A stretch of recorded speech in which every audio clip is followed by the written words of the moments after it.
Kejahatan siber yang menggunakan skema phishing untuk penipuan.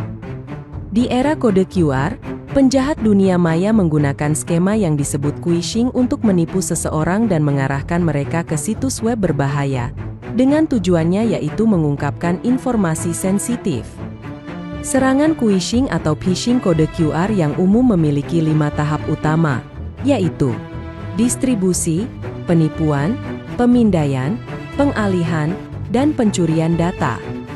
Pelaku kejahatan membuat kode QR palsu dan mendistribusikannya melalui berbagai cara, seperti mencetaknya di pamflet, poster, atau label, atau dengan membagikannya secara digital melalui email, SMS, atau media sosial.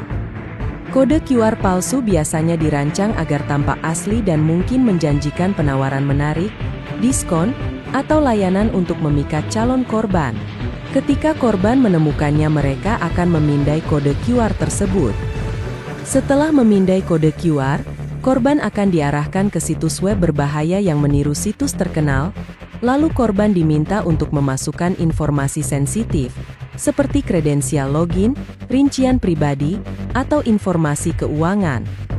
Phishing QR seringkali berhasil melewati detektor malware dan filter email karena menyembunyikan kode QR dalam email atau dokumen terlampir dengan ekstensi yang tidak mencurigakan.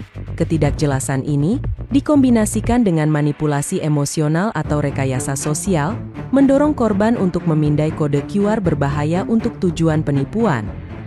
Jika Sobat Siber mengetahui atau mengalami kasus serupa, Sobat Siber bisa melaporkannya melalui Subdit Siber Polda terdekat, atau hubungi kami melalui website resmi patrolisiber.id.